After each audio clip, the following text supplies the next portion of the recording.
Have you ever walked out of someone's home feeling like you just survived a storm, exhausted, heavy-hearted, and desperate to return to the comfort of your own space? The conversation might not have been particularly tense, yet somehow you left feeling like all your energy had been siphoned away. The unsettling part.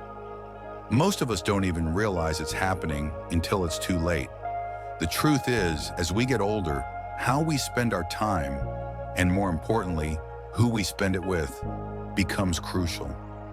Some visits are not only a waste of time, but also silently erode your peace of mind and emotional well-being. But the real danger is, we often don't see this until we're already feeling drained, discouraged, and maybe even a bit defeated. In this video, we're going to talk about the 4 types of people whose homes you should think twice about visiting after 65. Not because you're selfish or uncaring, but because your peace of mind deserves to be protected. Sometimes the kindest thing you can do is to learn how to say no to encounters that leave you feeling depleted. Stay with us until the end, because knowing who to avoid is just as vital as knowing who to keep close. Some people might seem harmless at first glance, but their company could slowly chip away at your happiness without you even noticing. And by the time you do, the damage might already be done. Once you learn to recognize these patterns, you'll have the power to protect your energy, set healthier boundaries, and spend your golden years surrounded by those who truly lift you up. So let's dive in and uncover the types of people you should reconsider visiting. Because sometimes something as simple as a visit can change the entire course of your life. 1. The perpetual dissatisfied. There are people who seem to live in a permanent state of dissatisfaction. No matter how bright the sun shines or how fortunate they are, they'll always find a cloud to point at. You stop by their home hoping for a warm, pleasant chat, but before you even sit down, they're already listing everything wrong with the world: the government, the neighbors, the cost of living, and even the weather. Their voice carries a weight that settles into the room, making everything feel heavier. What's truly exhausting about these people isn't just their complaints, but the way they turn everything into a crisis. A small inconvenience becomes a monumental injustice. A tiny delay is proof that the world is falling apart. And before you know it, you're being pulled into their vortex of negativity. It's not just a conversation anymore. It's a survival mission to keep your own spirits afloat. You might think you're just being polite by listening, but the reality is that negativity is contagious. Spend enough time with someone who sees the world as a hopeless place, and you might start noticing shadows where there were none. Even if you try to steer the conversation towards something positive, they'll find a way to twist it back into a complaint. Talk about a recent vacation, and they'll bring up the dangers of travel. Share some good news, and they'll find a downside you hadn't even considered. The most dangerous part is that they don't just want to be heard, they want you to agree. They need you to validate their worldview, that life is unfair, that nothing ever goes right, that happiness is just a delusion. And if you're not careful, you might find yourself nodding along, even when you don't really agree. The truth is, some people don't want solutions, they want a stage. They don't want to change their circumstances. They want someone to listen to them, lament about them. It's one thing to be a good friend, but it's another to be an audience for someone else's misery. Your peace of mind is not a fair price for someone else's need to vent endlessly. The next time you find yourself trapped in one of these conversations, pay attention to how you feel afterward. If you walk out feeling like the world is a darker place, it might be time to reconsider those visits. Kindness doesn't mean sacrificing your sanity. Sometimes the kindest thing you can do is to politely excuse yourself and choose to spend time with people who see the light, not just the shadows. 2. The subtle exploiter. Not everyone who welcomes you into their home does so because they cherish your company. Some do it because they see you as a resource, a handy solution to their endless list of problems. At first, their invitations seem warm and genuine. They tell you it's been too long, that they've missed you, and maybe, just maybe, you believe it. But soon enough, the mask slips.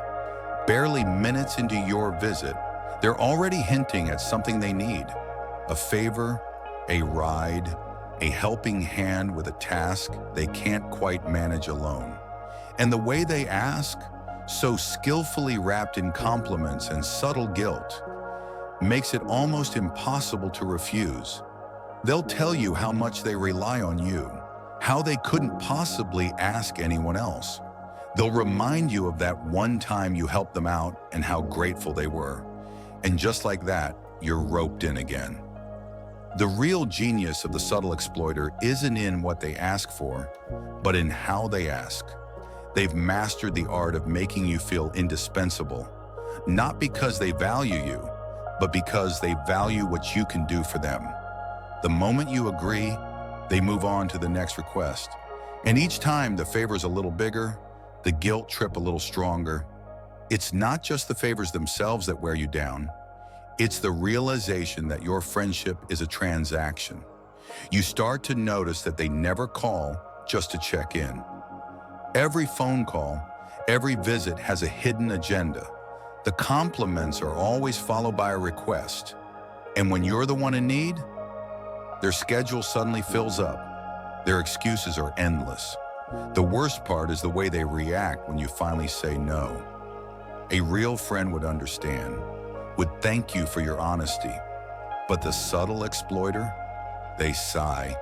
They sound disappointed. They remind you of everything they've done for you, or at least everything you've done for them. The guilt settles in, and suddenly you're second-guessing yourself. But here's the truth. Friendship isn't about obligations. You're not a service provider, and your kindness shouldn't be a currency that others can spend freely. The next time someone makes you feel guilty for saying no, ask yourself if they drop everything to help you the way you've helped them. If the answer is no, then maybe it's time to let go. Your time and energy are precious, and they deserve to be spent on people who genuinely care about you, not just what you can do for them. Sometimes the most liberating thing you can do is to recognize the pattern, step back, and reclaim your time. Your golden years are meant to be spent in joy, not in servitude. 3. The Stormbringer. Some people can't stand peace for too long.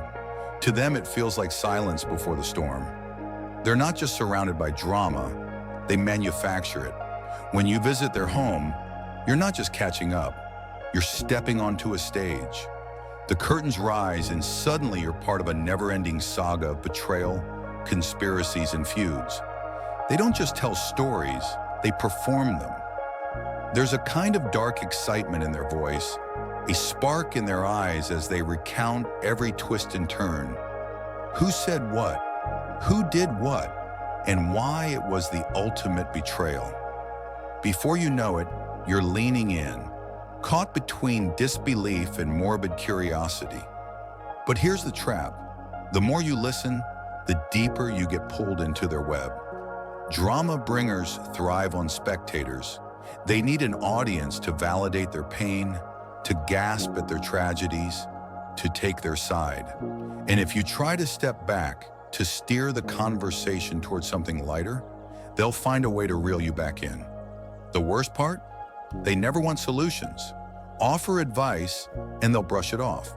Suggest making peace, and they'll give you a list of reasons why that's impossible. Drama is their lifeblood. Without it, they feel empty. And if you're not careful, their chaos will become yours. And the danger isn't just in the stories themselves, it's in the way they make you feel. You leave their house tense, uneasy, replaying their words in your mind, wondering if you should take sides, if maybe you missed something important. They might even turn the spotlight on you, sharing concerns they've heard from others or implying that you too are part of the drama. If peace is what you're seeking in your golden years, then it's time to pull back. A true friend brings a sense of calm, not a whirlwind of chaos. You deserve relationships that lift you up, not ones that drag you into storms that aren't yours to weather. Sometimes self-care means walking away from the tempest and choosing sunshine instead. The bitter reminiscer nostalgia can be a beautiful thing, a way to honor the past and hold memories close. But for some, nostalgia is a prison made of regrets, and they've thrown away the key. Every visit becomes a guided tour through a museum of disappointments. The walls are lined with grievances, lost opportunities, broken promises, people who let them down. And as they walk you through each exhibit, they recount every detail with a bitterness that hangs in the air. It starts innocently enough, a story about the good old days, a sigh about how things aren't what they used to be. But soon the tone shifts. What could have been a warm trip down memory lane turns into a cold autopsy of everything that went wrong. No matter how many times you try to redirect the conversation, it always circles back to the past. The real danger here isn't just in listening to these stories, it's in how they make you see your own life. After enough visits, you might find yourself looking back more than you look forward, questioning your own choices, replaying your own regrets. You start to wonder if maybe they're right. Maybe the best really is behind you. But the truth is, the past is meant to be a lesson, not a life sentence. There's a difference between cherishing memories and being trapped by them. Life is still happening all around you, full of new possibilities, new memories waiting to be made. Yet the bitter reminiscer can't see it, and if you're not careful, they'll blind you to it too. And it's not just about their own regrets. They'll try to shape how you see the world as well. They'll tell you that things were better back then, that the world today is too harsh, too broken, that getting older means losing more than you gain. And the more you hear it, the more it starts to feel like the truth. Here's the reality. The best days aren't gone unless you decide they are. There are still sunsets to admire, laughter to share, new stories to write. Surround yourself with people who see the beauty in today, who talk about the future with a spark in their eyes, not a sigh on their lips. The past might be a chapter in your story, but it's not the final one, unless you let it be. You owe it to yourself to spend your golden years looking forward, not back. So if you find yourself walking out of someone's home feeling heavier, sadder, more weighed down by the what-ifs than before, it's time to make a change. Choose to be around those who inspire hope, who remind you that every sunrise brings a chance to start fresh. Your peace of mind is too precious to be spent reliving old wounds. Embrace the people who help you look ahead with excitement, not the ones who drag you backward into shadows. The future might just surprise you, if you have the courage to leave the past behind. After 65, your time and energy are treasures, and not everyone deserves a share. Choosing who to spend your time with isn't selfish, it's survival. There's nothing wrong with stepping back from people who drain your spirit and seeking out those who fill you with joy instead. Not everyone has bad intentions, but that doesn't mean their influence isn't harmful. Pay attention to how you feel after spending time with someone. If you leave their home feeling anxious, frustrated, or weighed down, it's time to rethink that relationship. Surround yourself with those who celebrate life, who lift you up, who remind you that the best is yet to come. Every moment in your golden years matters, so spend it wisely. If you found this video helpful, don't forget to like, comment, and subscribe for more content designed to help you live your best life. Your support means the world to us, and we can't wait to see you in the next video.